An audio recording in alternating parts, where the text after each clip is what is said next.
어느 초등학교 운동회에서 있었던 일을 잠시 먼저 소개할까 합니다. 100m 달리기 경주에 번뜩이는 눈망울의 아이들이 출발 신호를 기다리고 있었습니다. 그 조에는 육상 선수도 있었고 또 매일같이 운동하는 스포츠 광도 있었습니다. 출발 신호와 함께 전력 질주로 아이들이 달리기를 시작하였습니다. 예상대로 초반부터 우열이 크게 벌어졌죠. 그런데 1등으로 달리는 아이가 결승점을 채 1, 20m도 남겨두지 않은 상황에서 예상치 못한 일이 벌어졌습니다. 심판을 보시는 선생님께서 갑자기 뒤로 돌아가! 잘 안 들리시죠? 열심히 뛰어가고 있는 아이들에게 뒤로 돌아가라고 크게 외쳤습니다. 어떻게 되었겠습니까? 아직 중간도 채 달리지 못했던 꼴찌로 달리던 아이가 그 소리를 듣고 갑자기 뒤로 돌아 뛰기 시작을 했고 꼴찌는 1등이 되고 말았습니다. 물론 이 경기는 담임 선생님의 특별한 의도가 있었습니다. 가정 형편이 좀 열악하고 소심한 한 학생을 위해서 사전에 그 조를 편성했고 그 아이들에게 협의를 통해서 시작된 경기였다라는 것이죠. 우리 인생에서도 흔하지는 않지만 이런 일들이 간혹 있지 않습니까?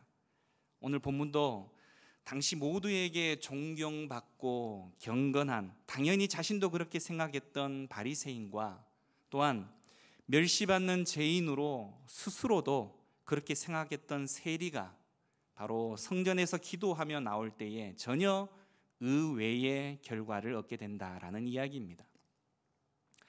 다시 말해 세상의 판단이 아니라 하나님의 판단과 기준이 바로 우리가 고려해야 할 최고의 가치가 된다라는 것을 잘 보여주고 있는 내용인 것이죠. 성경에서 겸손은 그리스도인의 당연한 미덕으로 받아들여지고 있습니다. 그래서 겸손하고 싶지만 신앙 생활을 오래 하면 할수록 어떻습니까? 직분과 사명이 커지면 커질수록 그리고 지식과 경험이 많아질수록 겸손하기가 참으로 쉽지 않다라는 것을 우리는 너무나 잘 알고 있지 않습니까? 오늘 본문의 시작도 그것을 잘 말해주고 있습니다. 그러하기에 오늘 이 바리새인과 세리의 비유는 우리 자신을 비춰볼 수 있는 좋은 거울이 될 줄 믿습니다. 성령께서 우리의 믿음을 다시 오늘 이 시간을 통해서 확인하게 하시고 또 더 굳건하게 하시는 큰 은혜를 주시리라 믿습니다. 오늘 본문의 의도는 우리가 잘 아는 바처럼 좋은 기도, 나쁜 기도를 가르치려는 것이 결코 아닙니다.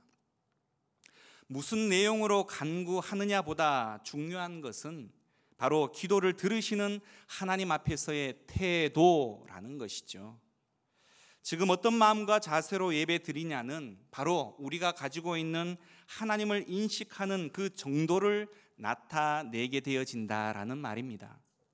오늘 이들의 기도 내용도 참으로 중요하지만 이들의 태도에 주목하게 되어진다면 예수님이 가르치시려는 그 내용을 우리는 잘 파악하실 수 있게 되어지실 것입니다. 본문의 말씀은 자기를 의롭다라고 믿고 다른 사람을 멸시하는 자에게 주시는 말씀이죠. 나는 남을 멸시하지 않아 라고 생각하는 분들이 많으시겠지만 남에 대한 멸시는 노골적으로 드러나기도 하지만 바로 은밀하게도 드러나게 되어진다라는 것입니다. 살다 보면 남의 불의나 부패, 악을 보고 붕괴할 때가 있습니다. 저도 며칠 전에 한번 교회 안이 그냥 다 시끌벅적할 정도로 큰 소리를 내었다가 하루 종일 머리가 아파서 힘이 든 적이 있습니다. 이는 하나님이 주시는 의로운 심성이니 당연할 수 있겠지만 영적으로 보면 이것 또한 바로 멸시의 한 종류가 되어진다라는 것입니다. 내가 그 사람보다 그 죄에 있어서만큼은 더 의롭다 라는 이 생각이 없다면 그리 붕괴할 수 없다는 것이죠. 예수님도 어떻습니까? 가늠하다 잡힌 여인을 하나님의 율법에 따라 돌로 치려는 의로운 사람들을 보고서 너희 중에 죄 없는 자가 먼저 돌로 치라 라고 말씀하셨습니다. 남의 죄를 볼 때 우리는 무엇보다 바로 나도 같은 죄가 있음을 먼저 볼 수 있어야 한다라는 사실이죠. 오늘 성경에 등장하는 바리새인, 주로 예수님께 책망받는 대상으로 자주 언급되어지는 사람들이죠. 바리새인이라고 말하는 것은 바로 구별된 자라는 뜻입니다. 이들은 세속과 구별되어져서 자신의 그 신앙을 지키려고 부단히 노력했던 바로 신약 성경에서부터 등장하는 유대교의 한 분파입니다. 구약의 마지막 성경 말라기에서 마태복음 사이에 400년 정도의 공백 기간은 바로 헬라 제국의 영향이 이스라엘로 쏟아져 들어왔던 시기가 되어집니다. 이때 위기의식을 갖고 바로 자신들이 믿고 있는 이 유대교를 지키기 위해서 결성된 분파가 바로 바리새파라는 것이죠.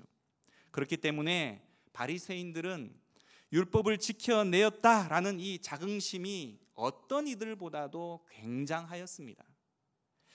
이처럼 바리새인들은 평신도 중에서 훌륭한 도덕적 삶을 살았고 가장 신앙이 좋다라고 평가받았을 뿐만이 아니라 하나님을 위해서 모든 것을 헌신하겠다며 삶을 들인 바로 유대 경건주의자들이었다라는 것입니다. 그들의 신앙과 기도의 생활은 다른 사람들에게 모범이 되는 것들이었습니다. 특히 오늘 본문에 등장하는 바리새인은 어떻습니까? 나는 토색도 불의도 간음은 물론이고 저 세리처럼 자기 사리사욕을 채우려고 강자의 편에 빌붙어서 동포인 약자를 이용하는 그런 파렴치한이 아니었다라는 것입니다. 오늘날 우리 사회의 간음의 문제 어떻습니까? 이제 뉴스거리도 되지 못할 만큼 굉장히 많아졌습니다. 그래서 수많은 가정이 붕괴되어지고 혼전순결이라는 단어 자체는 이제 멸시받는 단어가 되어지고 있는 것이 아닙니까? 또한 토색, 불의, 끝없는 재물의 추구, 그것을 위해서 강자의 편에 서서 약자를 억압하는 것, 또한 우리 사회의 이 모든 것들이 바로 고질적인 문제들 아닙니까? 하지만 오늘 등장하는 이 바리새인은 이런 문제에 있어서 꽤나 괜찮은 사람이었습니다. 오늘날 이런 사람이 있다면 어떻습니까? 훌륭한 시민으로 존경받을 사람이었습니다. 또한 바리새인은 열심히 있는 그냥 미적미적하는 그리고 차지도 덥지도 않은 그런 사람들이 아니었습니다. 아주 열심히 있는 종교 생활을 하였다는 것이죠. 나는 일해에 2번씩 금식하고 소득의 11조를 드리나이다. 이렇게 자신 있게 하나님 앞에 기도할 수 있는 사람, 신앙적으로 의무와 열심을 다했다는 이야기죠. 금식과 11조만큼 종교 생활에 있어서 굉장히 큰 자기 헌신도 없는 것 아니겠습니까? 음식을 금한다라고 말하는 것은 인간의 가장 기본적인 욕구와 필요를 제한하는 일이죠. 사실 저녁을 먹고 나서도 왠지 자꾸만 냉장고 문을 열어 젖히는 사람들이 있습니다. 야식을 먹지 않겠다라고 결심을 하고 또 해도 그 결심을 이루어내기가 쉽지 않은 사람들이 우리 주변에는 많이 있죠. 그런데 오늘 이 바리새인은 매주 꼬박꼬박 빠지지 않고 2번씩이나 금식하는 이 일에 결단만이 아니라 그 결단을 신앙적 열심으로 이루어내고 있는 사람들입니다. 오늘날 세상에는 여러분 핸드폰만 열면 각종 요리, 음식 관련한 내용들이 즐비하죠. 뿐만입니까? 텔레비전의 프로그램, 맛집 정보가 넘쳐납니다. 아무도 찾지 않을 이런 곳에 음식점이 있나? 라고 생각할 만큼 외진 곳인데도 불구하고 들어가는 주차장 입구부터 어떻습니까? 차들이 꽉 들어차 있는 것, 대기열은 1-2시간은 기본이고 이런 사회 분위기 속에서 음식이 주는 이 즐거움을 탐하지 않고 심지어 자주 금식하는 사람을 교회에서 여러분 만나게 된다면 우리는 자연스럽게 고개가 숙여지지 않겠습니까? 뿐만입니까? 경제적으로도 어려운 시기를 지금 현재 한국 사회가 경험하고 있는 이때에 수입에서 철저하게 11조를 따져서 헌금하는 그 일, 쉽지만은 않은 일이겠죠. 그리고 바리새인은 자기의 모든 종교 생활의 특심을 자기 자신에게 돌리지 않고 하나님의 은혜로 돌리는 사람들이었습니다. 예수님께서 하도 바리새인을 몰아붙이며 책망하셨기 때문에 그들 모두는 우리가 이해하기를 극악한 자라고 생각되어져 왔습니다만 사실 이런 부분에서 좀 의외라고 여겨질 부분이다라는 것입니다. 다시 말해 바리새인의 일반적 특징이 전혀 자신의 의와 열심을 강조하지 않는 사람들이라는 점을 우리는 유의해서 보아야 한다는 것입니다. 다시 말해 자신의 훌륭한 도덕적인 삶과 종교적인 삶을 적어도 자기가 아는 선에서는 자신에게 돌리지 않았다는 것입니다. 그리고 자기 삶에 대해서 하나님 앞에 온전히 감사할 수 있었던 사람이었다라는 것이죠. 이쯤 되면 그러면 도대체 바리새인의 문제가 뭐라는 거야? 라는 질문이 터져 나올 수 있으실 것이죠. 다시 말해 이들의 신앙에 있어서 도무지 흠잡을 곳이 없는데? 라는 것입니다. 바리새인이 이런 기도를 했다고 말씀할 때 그 비유를 듣고 있는 사람들도 그랬을 것입니다.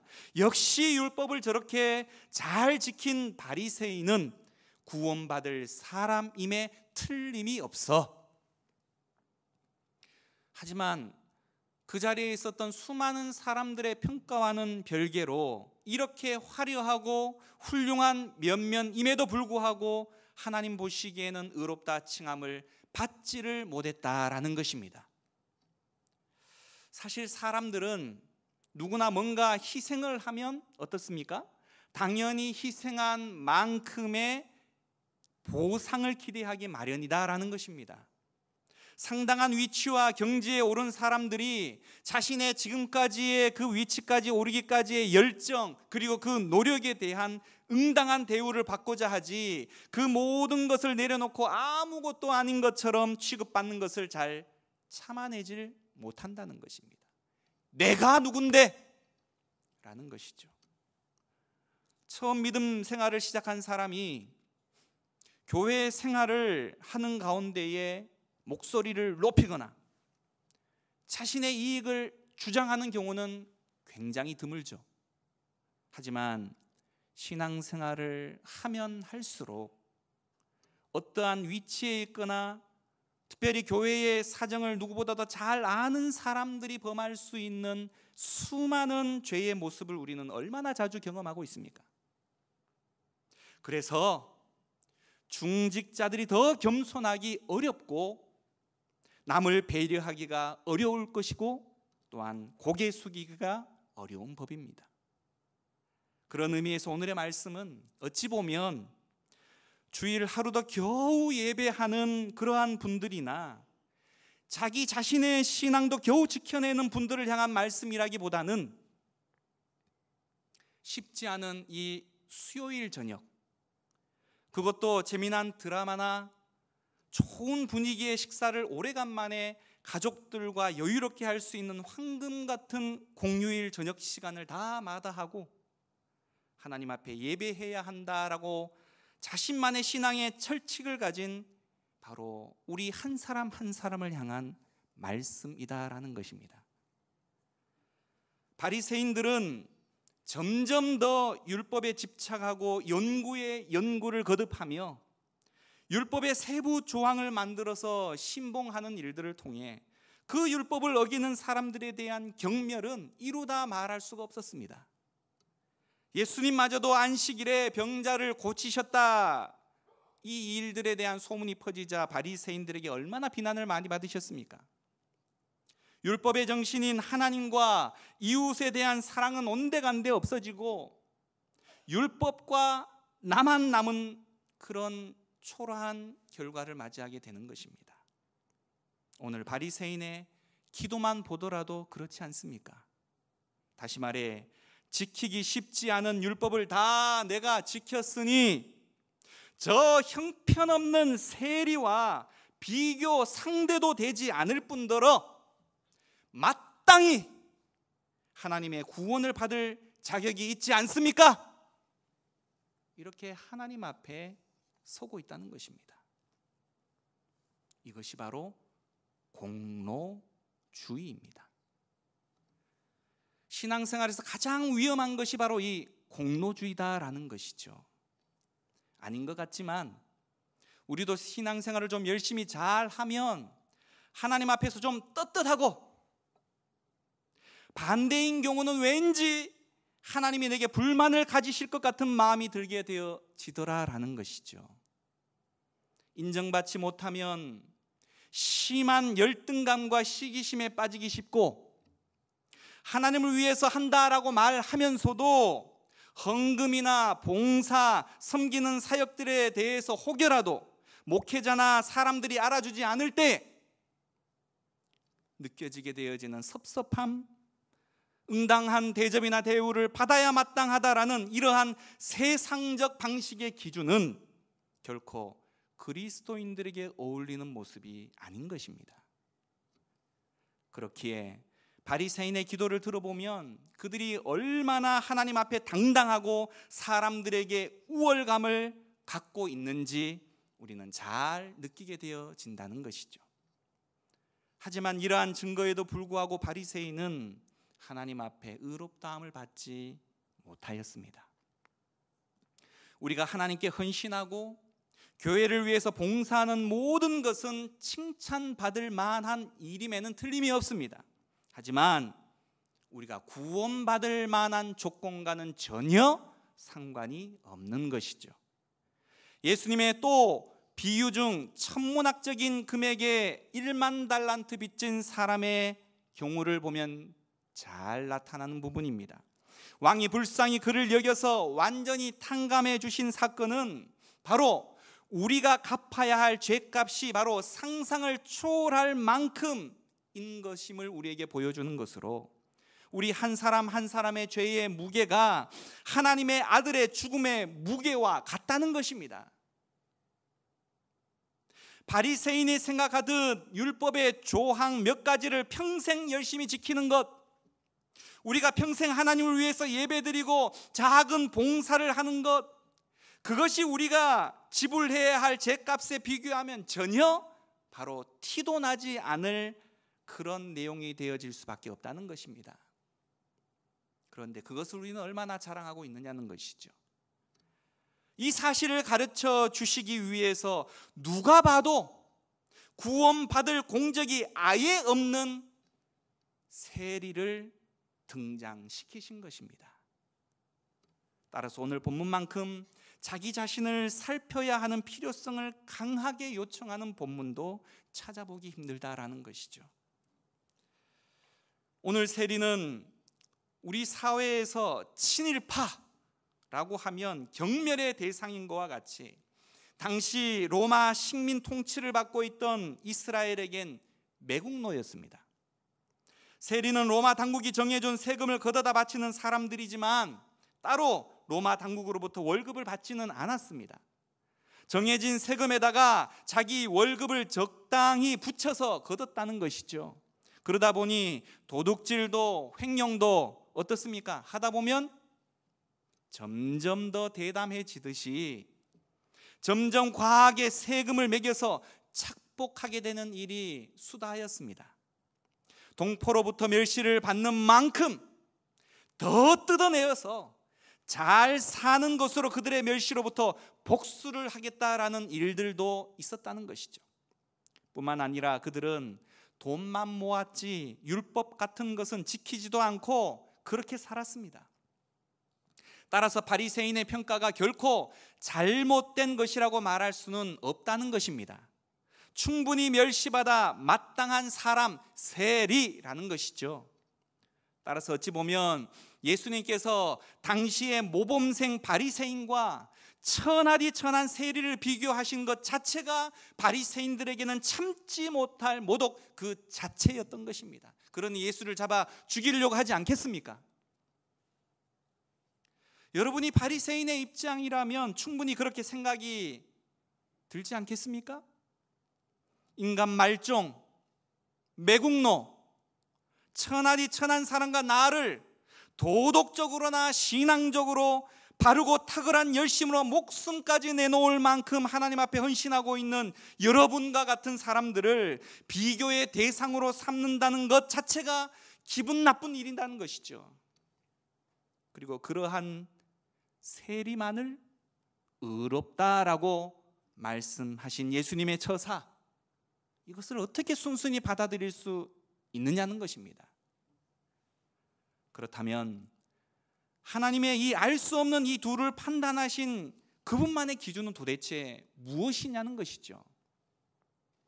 그들의 선한 행위나 공로뿐만이 아니라 세리의 이 극악한 죄마저도 전혀 구원에 있어서는 계산되지 않았다는 것입니다. 이 말은 하나님께서 우리의 신앙과 그리고 헌신을 무시한다라는 말이 아닙니다. 다만 그러한 것들은 심판의 저울에 앉은 먼지 정도의 무게밖에는 되지 않는다는 것이죠. 예수님께서 의로운 자와 불의한 자로 나누신 것은 자기 자신 안에 있는 죄의 근원이 얼마나 악하고 파괴적인지를 너희들은 아느냐? 그에 따른 엄중한 심판의 결과를 과연 너희들은 알고 있느냐는 것입니다. 기독교는 여기에서 출발해야 그리스도라는 목적지에 온전하게 도달할 수 있습니다. 예수님의 십자가의 죽으심은 우리 죄의 실체와 파괴력을 깨닫지 못하는 한 나와는 겉도는 종교적 교리 자체에 머무를 수밖에 없다는 것입니다. 자기 자신의 악함의 실체를 모르는 사람들은 독생자의 죽음으로 구원해 줘도 왜 주님께서 그 정도로 하셔야 하는지 의아하고 부담스러울 뿐입니다. 세상 사람들에게 십자가 구원을 가르쳐 주어도 도대체 그게 무슨 소리냐? 라고 하지 않습니까? 바리새인의 기도에는 자신의 불의함이나 죄에 대한 각성을 전혀 찾아볼 수가 없다는 것이죠. 그렇다면 우리는 세리의 기도를 살펴보아야 합니다. 13절 말씀을 다시 한번 읽도록 하겠습니다. 시작.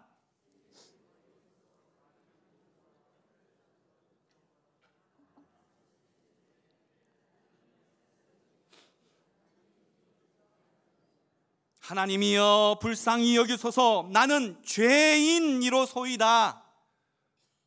바리새인의 기도에 이런 대목이 있습니까? 내가 죄인입니다 라고 말하는 단어가 등장합니까? 먼저 이 세리는 자신이 하나님 앞에 감히 나가지도 못하는 죄인임을 알았습니다. 그리고 수치를 느끼고 있습니다. 그는 부정한 사람임을 자청하여 성전 멀리 섰고 감히 눈을 들어 하나님 앞에 기도하러 왔음에도 불구하고 하늘을 쳐다보지조차도 못하였습니다. 또한 가슴을 치며 기도하고 있습니다. 언제 여러분 가슴을 치며 기도합니까? 자신의 죄와 부정함은 단순한 지식, 나는 죄인이야 라고 말하는 철학적 관념이나 또는 지식의 정도에 그치지 않고 가슴을 칠 수밖에 없도록 마음 깊이 박혀서 너무 큰 괴로움을 주다 못해 답답함으로 가슴을 치게 되어질 정도다라는 것입니다. 그리스도인들 가운데에는 스스로 나는 죄인이라고 인정은 하지만 나는 그래도 그렇게 형편없는 죄인은 아니야 라고 생각하면서 별다른 괴로움이나 답답함, 수치, 영적인 고통을 느끼지 못하는 이들이 혹 여러분은 아니십니까? 하지만 이 세리는 달랐다는 것이죠. 죄인임을 단지 머리로만 아는 것이 아니라 입술로만 그냥 죄인이라고 말하는 것이 아니라 체험적으로 그는 알되 그 고통과 답답함이 뼈에 사무쳐서 깊이 있게 새겨진 사람이었습니다. 또한 이 세리는 하나님께 호소할 근거로 오직 하나님의 자비하심만에 의지하였던 사람입니다. 앞서 바리새인은 자신의 도덕과 종교의 덕을 근거로 하나님께 나아갔던 반면에 이 세리는 자기 안에 그 어떤 것도 의지하지 않고 오직 하나님의 자비하심만을 의지하고 있다는 것이죠. 하나님 앞에 서는 것이 하나님께서 죄인을 불쌍히 여겨주시는 것에만 달려 있음을 그는 알고 있었다는 것입니다. 오늘 예수님이 설명하시는 세리의 기도의 모습을 보면 정말 어떻게 이렇게 애절하고 진정성 있는 태도로 나아올 수 있을까라는 생각이 들 정도입니다. 그는 자신의 죄를 통렬하게 회개하고 하나님의 자비를 구하고 있다는 것이죠. 여러분, 우리의 예배는 얼마나 맹숭맹숭한 예배입니까? 얼마나 당당하게 여러분 이 교회 문을 박차고 들어오셨습니까? 세리와 같이 자신에 대한 철저한 죄인된 모습을 고백하는 자들에게 우리의 하나님은 긍휼을 베풀어 구원을 허락하여 주신다는 것입니다. 절망의 죄로부터 구원해 주실 그 예수님을 우리에게 보내주신다는 것입니다. 이 죄를 깨달은 사람들만이 눈에 보이는 교회가 아니라 예수님의 십자가 아래 진정으로 모이게 되어지는 것입니다. 그렇다면 우리는 우리가 하는 기도를 돌아볼 필요가 있을 것입니다. 바리새인의 기도는 하나님이 필요 없는 기도였지만 세리의 기도는 반드시 하나님이 필요한 기도였습니다. 하나님만이 들어주실 수 있는 기도였다는 것이죠. 바리새인의 기도는 자신이 중심되는 기도였지만 세리의 기도는 하나님이 중심되는 기도였습니다. 하나님이 받으시는 기도는 내가 지금까지는 내가 원하는 대로 했지만 이제 하나님만이 나를 바꾸실 수 있으며 나의 주인이 되어지실 수 있습니다 라는 기도입니다. 주님, 내가 할 수 없다는 것 잘 아시잖아요. 내 중심에 오셔서 나를 변화시켜 주시고 내가 하는 것이 아니라 주님이 하시는 일들을 보게 하여 주세요 라는 기도이지 않습니까? 이제 예수님께서 오늘의 이 비유로 말씀하시려는 뜻이 무엇인지 명확해졌습니다.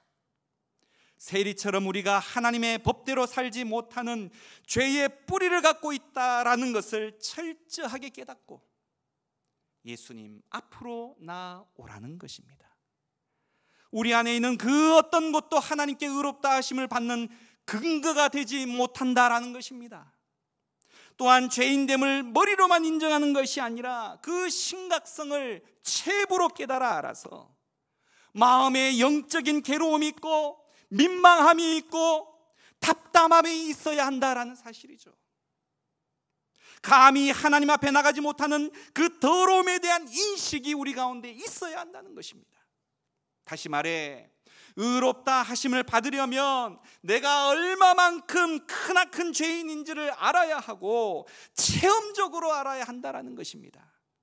그리고 하나님께서 공의로 우리를 판단하시게 되어진다면 이 세상 그 누구도 완벽한 그 기준에 부합될 수가 없어서 정죄받을 수밖에 없기에 오직 하나님의 자비로만 의롭다 칭함받을 수 있음을 우리는 알아야 한다는 것입니다.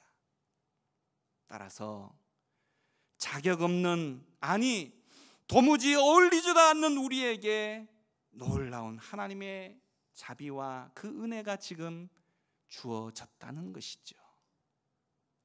따라서 참으로 구원받는 믿음의 회개가 있다면 우리는 자신을 결코 남보다 의롭다 여기지 못할 것입니다.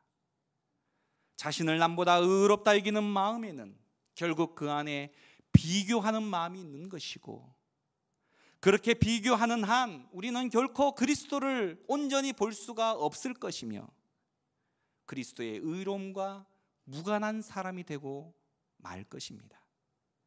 더욱이 자신의 의의를 타인을 정죄하는 것을 통해서 증명하려고 하는 것은 너무나도 비겁한 영적인 폭력이자 종교의 이름에 심각한 부작용의 병이다라는 사실입니다.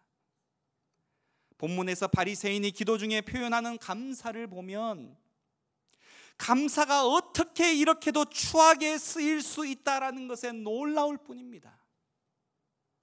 감사가 자신의 잘남을 떠드는 것에 불과하다라는 것이죠.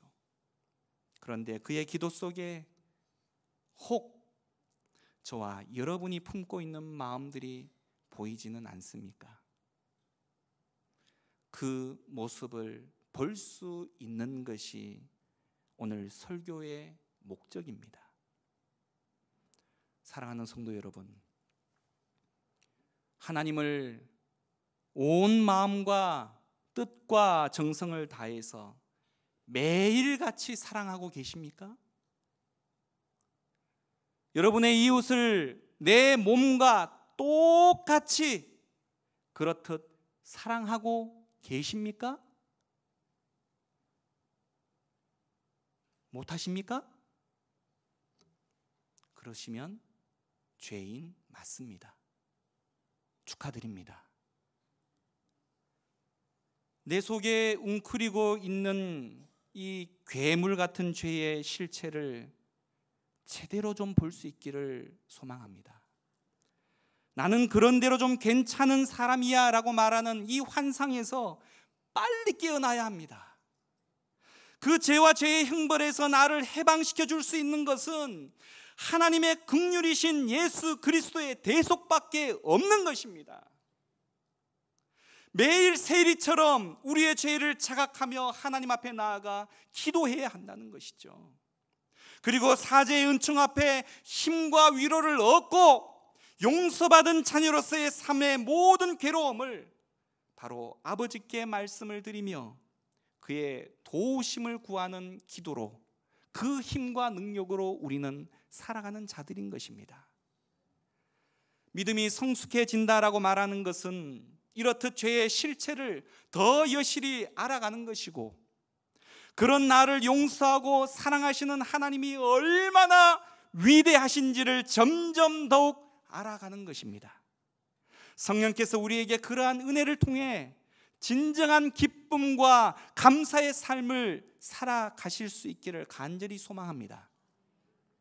바리새인처럼 존경받고 의식주가 풍요롭고 안정된 생애를 누리는 사람은 육신의 안일에 안주하고 영혼의 외침에 둔해지기 쉽습니다. 그런 측면에서 인생살이가 내 뜻대로 잘 안 되는 것을 더 자주 경험하는 것이 때로는 더 가치 있는 것을 얻게 되는 복일 경우가 있다는 것입니다. 사업이 어려워지고 돈줄이 막히면 어떻습니까? 결국 우리 안에 허세가 빠지게 되는 것이죠. 세상을 탐닉할 기회도 없어지는 것입니다. 건강 문제, 가정의 불화, 대인 관계의 어려움들 역시 우리의 교만한 본성을 억제하는 고마운 지연병이 되어지는 경우들이 얼마나 많이 있습니까? 이때 비로소 세상 소망에서 그리스도의 소망으로 가치관을 전환하는 중요한 기회를 맞이하게 되어지는 것입니다. 그래서 세리처럼 마음이 철저하게 낮아져서 하나님의 구원을 바라는 그 심령의 복을 얻게 되어지는 것입니다. 따라서 환경은 무엇보다 우리 자신을 낮출 수 있는 분명한 교관인 것이죠. 우리는 고분고분 자신을 낮출 수 있는 그런 훌륭한 인격을 다들 갖추질 못하지 않습니까? 높은 자리에 있을 때 더욱 마음을 낮추어야 하는 것입니다. 그러면 주님께서 우리를 억지로 낮추지 않으셔도 되어지는 것이죠. 신앙생활에 있어서 수많은 시험과 오해는 우리가 신앙을 지킴으로 쉽게 세상이 항복할 것이라 기대하는 것입니다. 한 걸음 더 나아가서 그로 인해 세상이 우리에게 보상해 줄 것이다 라고 기대하는 것입니다. 하지만 우리가 행하는 사랑이나 믿음은 보상받는 것이 아니라 오히려 더욱 억울해질 수 있는 것이고 희생하는 것입니다. 따라서 조건과 보상을 기대하지 않고 기꺼이 섬겨야 하는 것, 그것이 바로 그리스도인의 사명이 되어지는 것이죠. 그러나 이런 일은 결코 우리의 악한 본성으로서는 도저히 흉내조차 낼 수 없는 일들입니다. 우리가 하나님의 사랑 앞에 무릎 꿇을 때에 비로소 구원받는 자에게 허락하시는 주체할 수 없는 한량없는 하나님의 은혜로 용서와 온유와 겸손과 자비와 오래 참음과 같은 세상이 꿈꿀 수도 없는 능력을 통하여 그러한 일들을 능히 행하게 우리 하나님께서 하신다라는 것입니다. 이 일은 그래서 좁은 길이고 그래서 십자가의 도가 되어지는 것입니다. 예수 그리스도는 비참하고 초라한 십자가 위의 죽음에서 세상을 일으키는 놀라운 역전을 이루어내신 분이십니다. 이런 하나님을 우리가 믿을 때에 우리가 세상에서 어떠한 지위에 있든 그것에 의지하지 않고 하나님만을 전적으로 의존해서 나아갈 수 있게 되어지는 것이고, 바로 그곳에서 세상의 질서와 관계들을 뒤바꾸는 놀라운 역전의 사건이 일어남을 보게 되어질 것입니다. 이것이 세상 가운데 있는 하나님의 나라의 비밀이라는 것입니다. 때로 그것은 가장 약하고 미미한 것으로 보일 수도 있고 사람들에게 멸시받는 것일 수도 있지만, 하나님께서는 그 보잘것없는 것들을 통해서 그분의 나라를 지금도 이루어가고 계신다라는 사실입니다. 그러한 점에서 교회는, 특별히 성실교회는 의인들만 모여있는 흠잡을 데 없는 곳이라기보다는 세상의 약자와 죄인들이 모여들어 치유받고 회복되어 참된 하늘나라 백성으로서의 모습으로 빚어지는 곳이 되어야 되지 않겠습니까? 그 일에 먼저 믿은 우리들의 헌신과 사랑, 그리고 그들이 자라가는 과정에 있어서의 인내와 수고가 뒤따르는 곳이 되어야 되지 않겠습니까?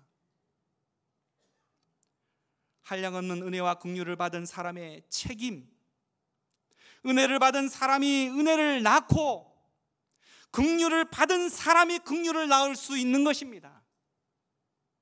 거기에는 결코 자기 자랑이 있을 수 없다는 것이죠. 세리는 감히 얼굴을 들 자격도 없는데 감히 그가 누구를 정죄하고 흉을 보느냐라는 것이죠. 기독교 신앙은 깨우침의 종교가 아닙니다. 체험의 종교입니다. 하나님의 사랑을 체험하는 것이고 하나님의 은혜를 체험하는 것이고 하나님의 기적을 체험하는 것입니다. 내가 누구인지, 얼마나 간악한 죄인인지, 얼마나 죽을 수밖에 없는 흉악자인지를 우리는 그 은혜 안에서 볼 수 있어야 한다는 것입니다. 그것은 하나님의 은혜를 통해서만 경험되어질 수 있는 것입니다. 은혜를 받으면 우리의 추악한 모습들이 보여서 하나님 앞에 고개가 자연스럽게 숙여지는 것이고, 그 은혜가 식고 멀어지면 자꾸만 남이 보이고 탓을 하고 손가락질하고 섭섭하다라고 말하고 이렇게 되어지는 것이죠. 사랑하는 여러분, 하나님을 알아갑시다. 그 놀라운 하나님의 은혜와 사랑을 깊이 경험하기를 소망합니다. 그 일에 우리가 좀 열정을 내어 봅시다. 퍼내고 또 퍼내어도 다함이 없는 하나님의 사랑과 은혜의 강에 좀 빠져봅시다. 세상을 탐하지 않고 그분의 사랑의 나무에 붙어 있음으로 인하여 성장하고 성숙되어 세상이 줄 수 없는 그 풍성한 열매, 우리도 좀 맺어보자는 것입니다. 이 시간 함께 기도하기를 원합니다.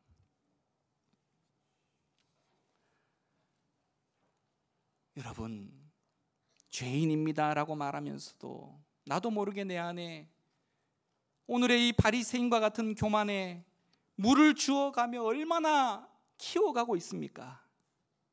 그러한 그릇된 의로 인해서 얼마나 많은 사람들의 가슴에 대못을 박는 그런 영적인 폭력을 스스럼 없이 자행하고, 그렇게 하면서도 하나님 앞에 떳떳하게 고개를 들고 자신의 의를 내세우고 있는 우리의 모습은 없습니까? 이 시간 철저하게 하나님 앞에 회개하며 나아가겠습니다. 하나님 용서하여 주옵소서. 기도합니다.